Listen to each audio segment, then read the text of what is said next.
English से related सभी जानकारियों के लिए चैनल को सब्सक्राइब करें और बेल आइकन को भी क्लिक करें फॉर मोर इन्फॉर्मेशन। हेलो दोस्तों, आज के वीडियो में हम जो बात करेंगे वो बात करेंगे क्लास 11 के इंग्लिश प्रोज का जो हॉर्नबिल बुक है उसका प्रोज सेक्शन लेसन 2 का 5th पार्ट। 6 पार्ट मैंने इस वीडियो को बनाया है। पूरे चैप्टर को 5वां पार्ट आप देखने जा रहे हो। अगर इससे पहले के वीडियोज़ भी आप देखना चाहते हो तो आप ऊपर दिए एरो के ऊपर दिए गए लिंक पर जाओगे तो क्लिक करोगे तो आपको इससे पहले के लेसन्स के सभी वीडियोज़ मिल जाएंगे और इस लेसन के पिछले पार्ट्स के भी वीडियोज़ आपको मिल जाएंगे। ज़रूर जाके देखिएगा। फिर अगर हम बात करते हैं आगे की तो इसमें हम बात करेंगे 5th जो पार्ट बात करेंगे वो आई कुड फाइंड से लेकर टू मेक इट तक के पैराग्राफ्स को कवर अप करेंगे। जितने भी 2 3 4 पैराग्राफ आएंगे उसको कवर अप करने की कोशिश करेंगे। उसमें कुछ वर्ड्स होंगे जिनको हम इनकी मीनिंग हो सकता है आपको ना है तो उसको मैंने यहाँ बताने की कोशिश की है। और साथ में अगर आपको डायरेक्ट एक्सप्लेनेशन जाना है तो आप वीडियो को 3-4 मिनट आगे स्किप कर देंगे तो आप पहुँच जाएंगे एक्सप्लेनेशन पे। चलिए देखते हैं वर्ड मीनिंग। फाइंड मतलब होता है खोज। रिस्पॉन्ड मतलब जवाब देना या सिंपल जवाब। डिटरमाइंड यानी निर्धारित किया या सिंपल निर्धारित। फाइट मतलब लड़ाई। स्टारबोर्ड यानी स्टारबोर्ड मतलब ये होता है जहाज का दाहिना पहलू मतलब दाहिना हिस्सा बोल सकते हैं। डिसाइडेड मतलब निर्णय लिया।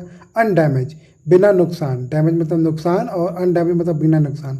ऑन कमिंग आने वाला।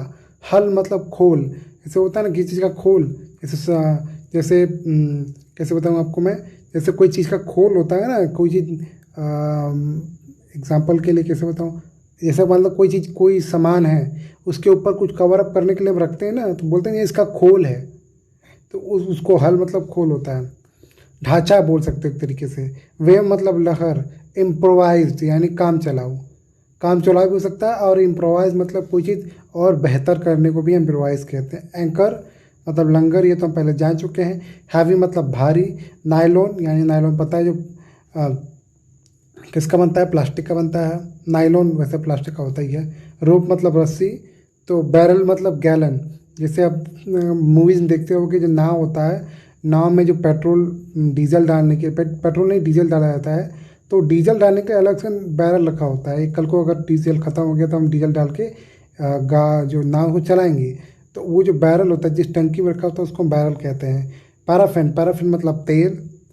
मोशन मतलब प्रस्ताव। कई सारे मीनिंग होते हैं मोशन के, लेकिन नॉर्मली मीनिंग मोशन मतलब प्रस्ताव होता है। आपने कई बार संसद में ये वर्ड सुना होगा मोशन।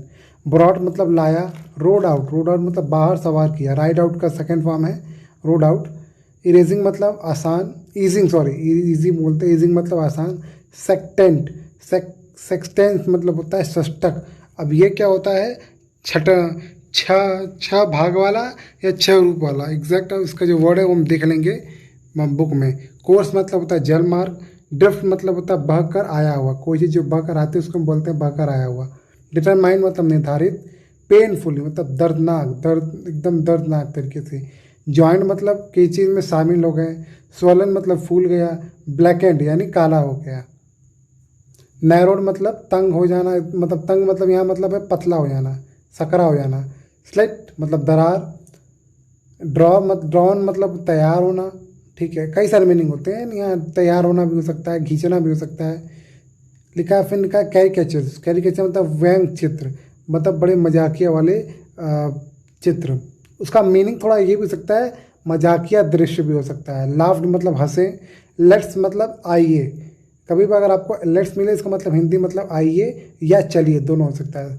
समहाउ किसी ना किसी तरीके से, जैसे बोलते हैं किसी ना किसी तरीके से मुझे बाहर निकलना है, ठीक, तो हम समहाउ वर्ड का यूज़ करते हैं। तो ऐसे वर्ड्स के हम यूज़ करेंगे अभी जो हम पैराग्राफ देखने जा रहे हैं 5वां पार्ट सेकेंड लेसन का। तो तैयार रहिए, बुक है तो बुक खोल लीजिए क्योंकि हो सकता है आपको स्क्रीन पे इतना साफ साफ ना दिखे। चलिए स्टार्ट करते हैं अब हम एक्सप्लेनेशन। बुक खोल लीजिएगा।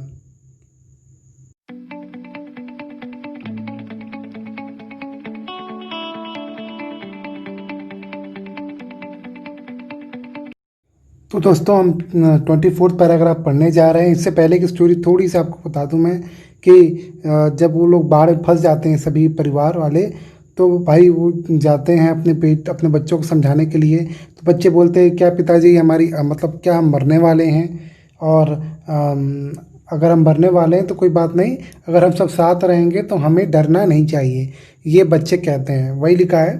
फिर उसके आगे लिखा, I could not find no word with which to respond. जब बच्चे ये कहते हैं कि भाई देखो, हम, खासकर जॉन बोलता है कि हम अगर साथ में रहेंगे तो हम डरेंगे नहीं, मतलब ये पूरा परिवार है 4 लोग का, अगर वो साथ में रहेंगे डरेंगे नहीं। तो लिखा आई कुड नॉट फाइंड, ये राइटर कह रहे हैं, यानी कि जो पिता है वो कह रहे हैं, I could find no word, मैं कोई शब्द नहीं पा सकता था, अर्थात मेरे पास कोई शब्द नहीं थे, विथ विश टू रिस्पॉन्ड, जिसके साथ मैं इनको रिस्पॉन्ड कर सकूं, इनको जवाब दे सकूं।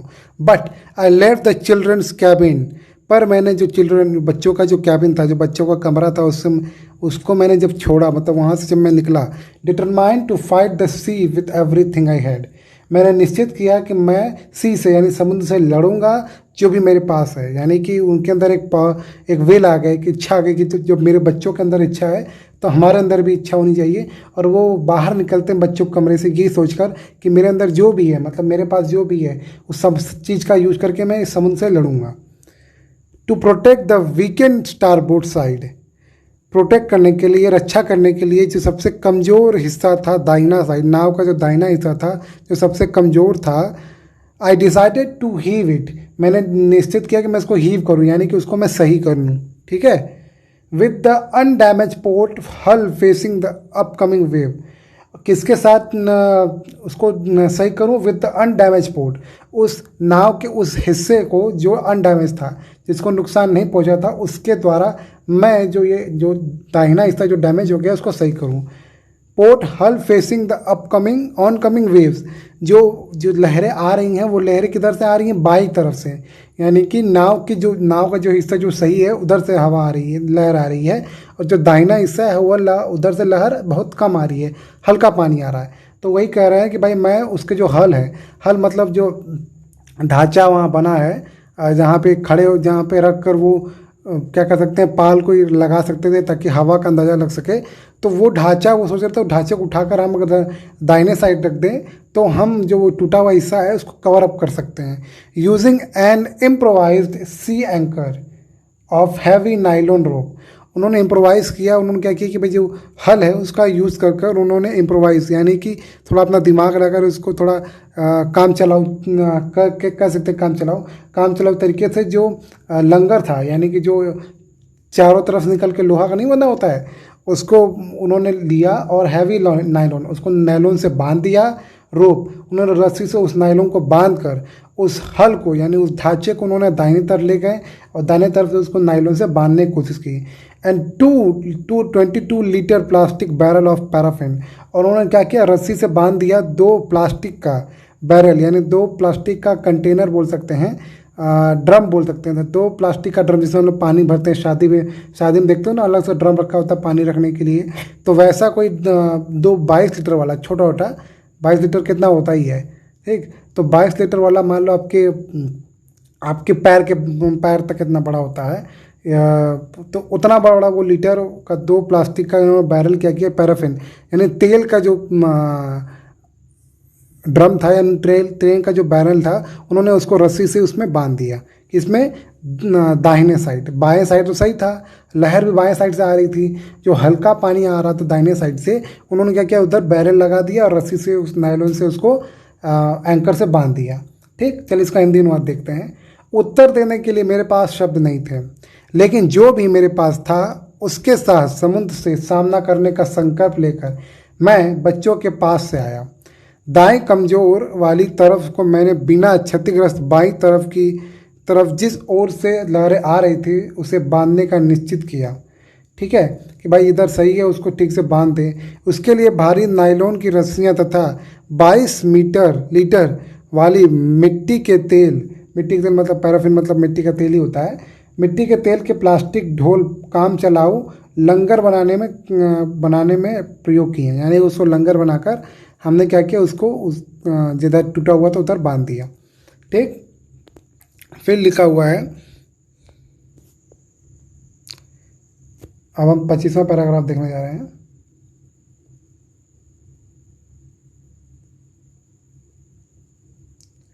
कहीं पे कोई भी दिक्कत हो तो आप क्वेश्चन पूछ लीजिएगा, मैं बताने की पूरी कोशिश करूंगा। ठीक। एक बात याद रखिए, जिस तरीके से ये लाइन लिखा है इसका मतलब ये भी हो सकता है, जो ये अनडैमेज वाली बात हो रही है, कि शायद उन्होंने क्या किया, उन्होंने टूटे हुए हिस्से को तो सही किया, लेकिन उन्होंने बाएं साइड से यानी जिधर से लहर आ रही थी उधर से उसको सही किया ताकि लहर और अंदर पानी ना घुस जाए। ठीक। तो हो सकता है ये दो मीनिंग हो जाए, एक उन्होंने डायरेक्ट जाके दाहिना साइड बंद कर दिया, एकदम बढ़िया से कोशिश किया बंद कर दें, और एक तरीका ये भी हो सकता है कि उन्होंने बाएं साइड से रस्सी लेकर दाहिने साइड उन्होंने बंद किया होगा। ये दोनों मीनिंग हो सकता है, क्योंकि यहाँ ठीक से क्लियर नहीं है कि वो एग्जैक्ट उन्होंने क्या किया। 25वां पैराग्राफ देखते हैं। लिखा है, दैट इवनिंग, उस शाम, Mary and I sat together holding hand.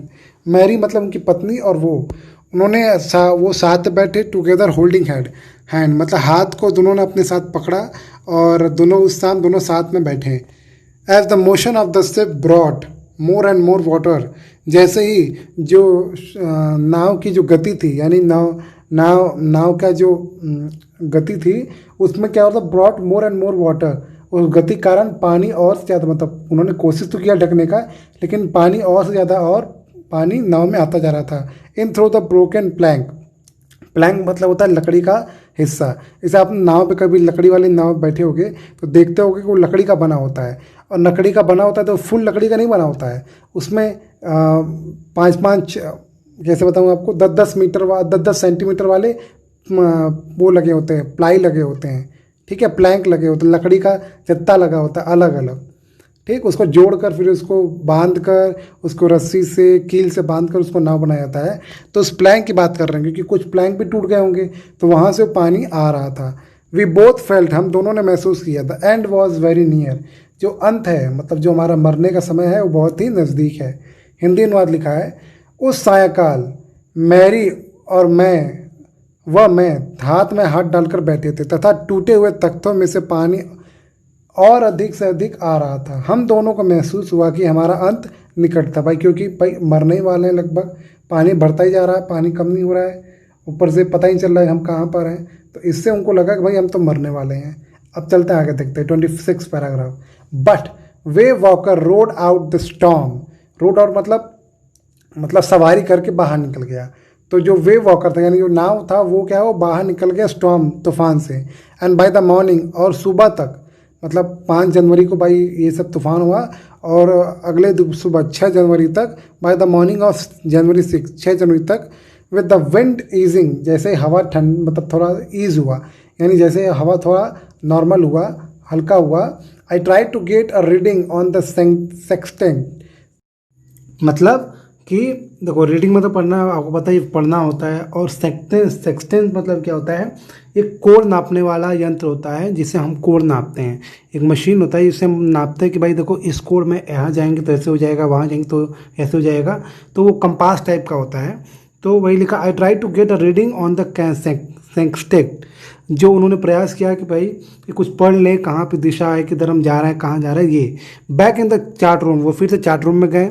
I work on wind speed, उन्होंने काम किया। देखो मेरे लिए जो हम पढ़ रहे हैं, तो हमारे लिए जो आई है वो राइटर है, इसलिए मैं बार बार उन्होंने बोल रहा हूँ। इसका अगर आप वर्ड टू वर्ड हिंदी जाओगे तो इसका मतलब होगा मैं, लेकिन क्योंकि हम ये बता रहे हैं हम दूसरे व्यक्ति हैं, और जिन्होंने लिख दिया है वो दूसरे व्यक्ति हैं, इसलिए हमको ही बोल रहे हैं, अर्थात वह। I worked on wind speed, वो राइटर कहते हैं कि उन्होंने काम किया कि हवा की स्पीड क्या है, चेंजेस ऑफ कोर्स, और जो उसमें चेंजेस हो रहे हैं उनको उन्होंने देखा। ड्रिफ्ट, जो हवा का जो ड्रिफ्ट है यानी जो हवा किस मोड़ पे जा रहा है, किस तरफ जा रहा है, वो उन्होंने देखा। And current in an effort to calculate our position, उस करंट को यानी जो हवे का करंट था, अर्थात जो गति थी, जो हवे की जो गति थी, करंट मतलब यहाँ मतलब है कि स्थिति उसकी जानने की कोशिश की। ठीक है, कि बहाव कैसा चल रहा है, और क्या जो ड्रिफ्ट हो रहा है, जो पानी आ रहा है, जो हवा चल रहा है वो किस तरफ जा रहा है, और जो करंट मतलब क्या होता है, जो बहाव होता है। ठीक है, बहाव को ही करंट कहते हैं। तो जो बहाव हो रहा है पानी का या हवा का, वो कैसा हो रहा है वो उन्होंने कैलकुलेट किया।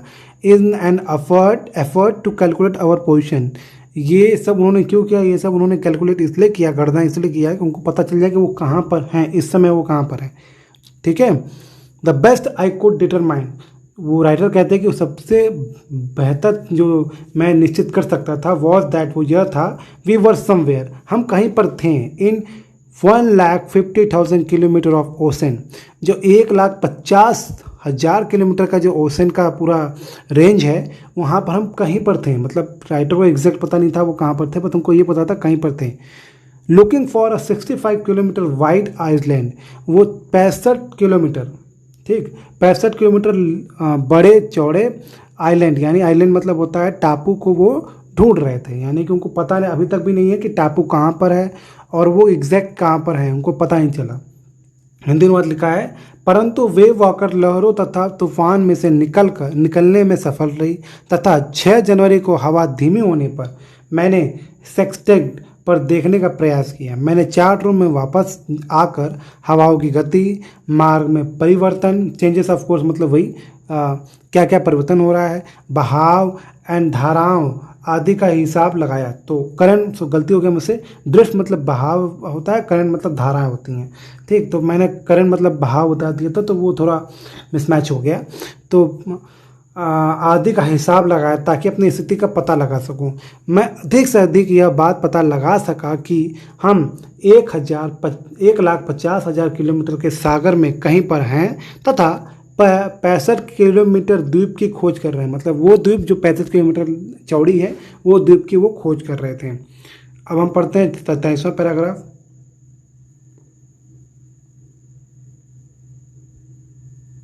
लिखा है, वाइल आई वॉज थिंकिंग, जब मैं सोच रहा था, शिव यानी सुजैन बात हो रहा है, सुजैन मूविंग पेनफुली ज्वाइंट मी, वो जो दर्द में, क्योंकि उसको चोट लगा था, उसका सिर फूल रहा था, तो जिसका सिर जो फूल रहा था उसको दर्द हो रहा था, वो दर्द सहते हुए वो ज्वाइंट में मुझसे वो जुड़ी, अर्थात वो मेरे पास आई। The left side of her head was now very swollen, swollen मतलब फूल जाना, जो उसका लेफ्ट साइड, जो उसका सिर का हिस्सा था, माथा था, वो क्या था, बहुत ज़्यादा फूल गया था। And her black and eyes, और जो उसकी काली पड़ जाने वाली, यानी जो उसकी आंखें जो थी वो काली पड़ गई थी। नैरो टू स्लिट, वो जो इतनी पतली हो गई थी कि वो जो उसके भौरे थे, यानी जो उसके भौरे होते हैं और जो उसकी आंखें होती है, वो दोनों क्या है, स्लिट कर रही थी, वो टकरा रही थी, यानी कि जो दोनों उसकी आंखें थी वो काली होकर वो एकदम बंद हो गई थी। इसमें होता है आंखें फूल जाना, आंखें फूल जाती है तो आंखें एकदम बंद हो जाती हैं, तो कुछ ऐसा उसके साथ हो गया था। She gave me a card she had made, उसने मुझे एक कार्ड दिया, मतलब कोई एक मान लो कुछ लिखा हुआ कार्ड दिया, शी हैड मेड, जिसको उसने बनाया था। अब इसका हिंदी अनुवाद देखते हैं। लिखा है, जब मैं बैठा हुआ सोच रहा था, शिव दर्द सहन करते हुए चल कर मेरे पास आई। देखो यहाँ चल कर, इंग्लिश में कहीं चल कर लिखा है, नहीं, हिंदी में चल कर बता दिया है। उसका सिर बाईं ओर से बहुत सूज गया था तथा उसकी काली आंखें छोटी होकर केवल रेखा छिद्र बन गई थी। मतलब वो केवल जैसे लग रहा था कोई एक रेखा खींचा हुआ है, 2 रेखाएं। उसने एक कार्ड दिया जो उसने बनाया था, उसने लिखा था उस कार्ड में कुछ। चलिए अब देखते हैं।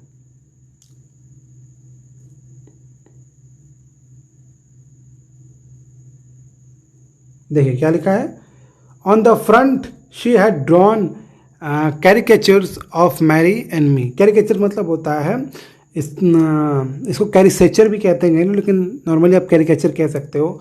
कैरिकेचर मतलब होता है कि कोई हंसने वाला या बहुत ही व्यंग्यात्मक चित्र, तो बोल सकते हैं बहुत हंसी वाला चित्र बनाया।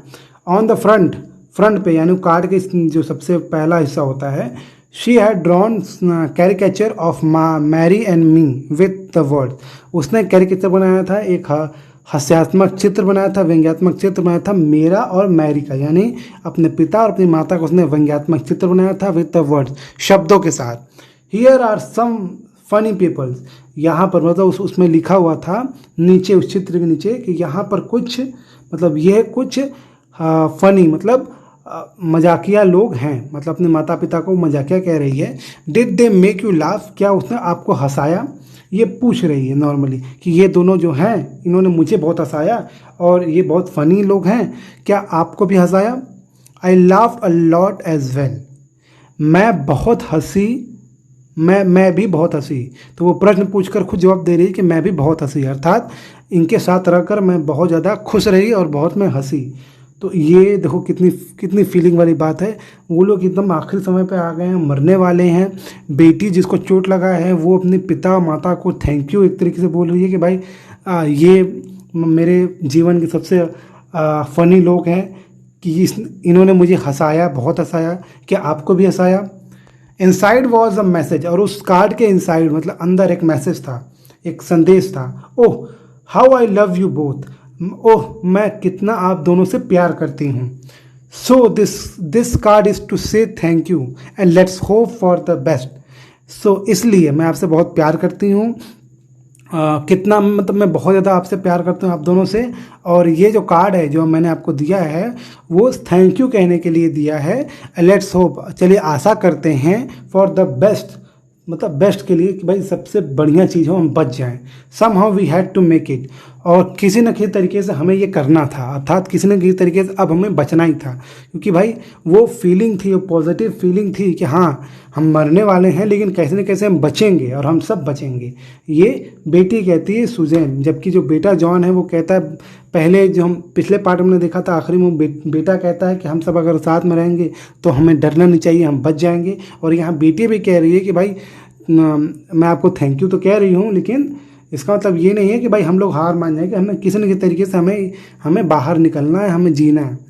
हिंदी अनुवाद लिखा है, कार्ड पर उसने मैरी तथा मेरा व्यंग चित्र बना रखा था तथा ये शब्द लिखे थे, वे बहुत विचित्र लोग हैं। क्या आपको देखकर हंसी आई? मैं तो बहुत हंसी। अंदर संदेश था, ओह मैं आप दोनों से कितना प्यार करती हूँ। यह कार्ड आपको धन्यवाद देने के लिए है तथा हमें सब कुछ ठीक होने की आशा करनी चाहिए। हमें किसी तरह सफल तो होना ही था। मतलब ये कह रहे हैं कि भाई अब तो हमें सफल होना ही था। माता पिता भी सोच रहे हैं कि भाई हमें सफल होना था, बच्चे भी सोच रहे हैं, क्योंकि ये पॉजिटिव फीलिंग अब माता पिता के अंदर भी आ रही है। क्योंकि शाम तक तो माता पिता को लग रहा था भाई हम तो मरने वाले हैं, तो दिलासा देने के लिए बच्चे के पास गए थे कि भाई ठीक है बच जाएंगे, ये दिलासा दे रहे थे। ठीक, अभी तो 29 वाला पैराग्राफ है, ये हम नेक्स्ट पार्ट में देखेंगे और ये आखिरी पार्ट होगा जिसमें हम पूरा जितना बचा हुआ है 29 से लेकर अब 35 शायद पैराग्राफ है, शायद 36 पैराग्राफ है। 36 पैराग्राफ हम कवर अप करेंगे, 6-7 पैराग्राफ। तैयार रहिएगा क्योंकि अब स्टार्ट करेंगे जल्दी ही हम 6ठा पैराग्राफ। कहीं पर कोई डाउट परेशानी हो तब क्वेश्चन पूछ सकते हैं। आपको वीडियो अच्छा लगा है तो वीडियो को लाइक करें, अपने दोस्तों के साथ शेयर करें और चैनल को सब्सक्राइब करें। आपने ये वीडियो देखा उसके लिए आपका बहुत बहुत धन्यवाद। Thank you so much for watching this video.